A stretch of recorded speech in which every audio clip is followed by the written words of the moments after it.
Hey, what's going on? Eric Cortina here at Texas Barndominiums. So Barndominium 163, we're going to do floating shelves in the kitchen and in the bathrooms. In order to do that, we need to make some brackets that need to be installed before we install the drywall. So we decided to build the brackets at a 1/2 inch by 2 metal. One leg of the bracket is going to be 5 inches long, the other leg is going to be 10 inches long. The 5-inch long piece is going to have 2 holes. Those holes are going to be through holes so that we can use them to screw the bracket to the wall. The longer leg is going to have one interference hole that we're going to attach the shelf to. We're going to use self-tapping screws, and the hole is going to be just small enough that the threads will engage and keep the shelf secure. Let me show you how we do that.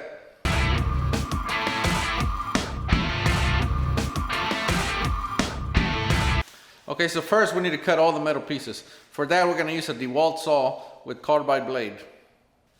The saw will cut a lot faster if you stand up the metal and cut down, keeping the metal vertical. Okay, now we have all the pieces cut. Now we need to drill the holes. So we need to drill 3 holes per bracket. That's 105 holes that we need to drill through 1/2 inch metal. As you can imagine, that would typically take a long time. To drill the holes, I'm going to use my milling machine. My milling machine is a Lagoon FTV S2, which is a very heavy duty machine. The milling machine is very heavy and very rigid, which is going to come in handy for what we're going to use. So you're going to notice we're not going to use any lubricant when drilling the holes. The reason for that is we're using a carbide drill bit. The reason we can use a carbide drill bit goes back to the milling machine being so heavy. The weight gives it rigidity. Carbide drill bits are very hard, but they're also very brittle. If you get any vibration whatsoever, you're going to break it. So a heavy machine is required. So we're going to crank up the milling machine to about 3,500 RPM, and we're going to drill these holes.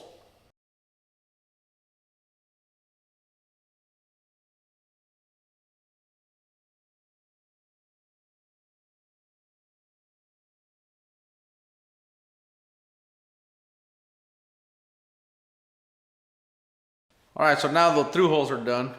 Now we need to drill 1 hole on the longer leg of the bracket. That hole needs to be smaller, like I said earlier. It's going to be just big enough that we can take a self-tapping screw and the threads will engage. So let me get that set up and we're going to drill that hole now.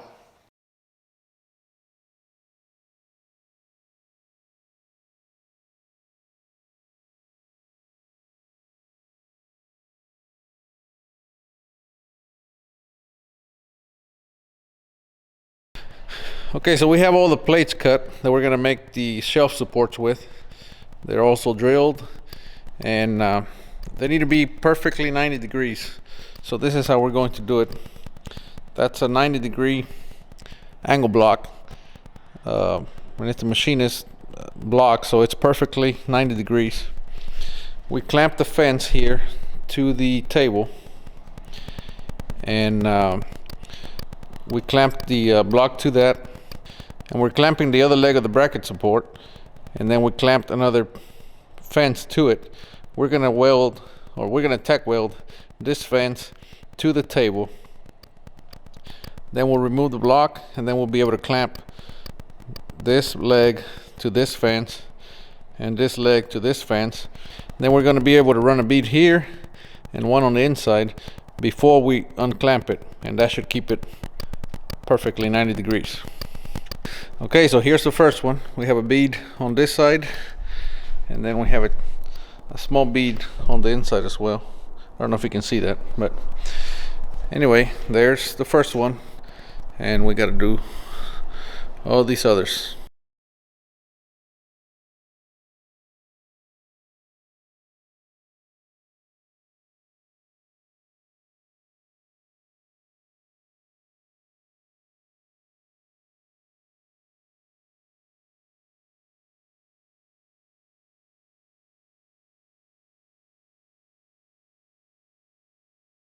That's all she wrote.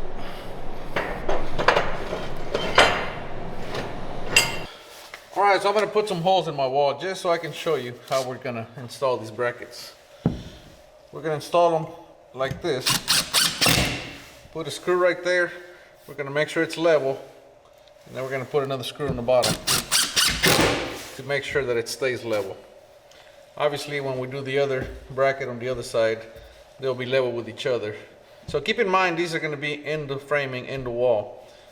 The only thing you're gonna see coming out of the wall is this long piece. We're then gonna slide the shelf right over it. Then we're gonna come in and screw the shelf through the top, and then we're gonna cover up the screw hole, paint the shelf, and you'll never be able to tell anything. The shelf is gonna be boxed in, so you won't see any of this. And the only thing you're gonna see coming out of the wall is a floating shelf. So anyway, that's what that's gonna look like once it gets installed. So there you have it, brackets are done. I hope you guys were able to learn something out of this. Having the right equipment sure makes it a lot faster, and those carbide drill bits, they make really short work of drilling through 1/2-inch metal. So if you haven't subscribed, please do so. As you know, our goal is 100,000 subscribers for the year. We're approaching 1,000, which is pretty exciting. And now we're just gonna have to do it 100 more times. And we can't do it without your help, so please subscribe. See you next week. We are Texas Barndominiums.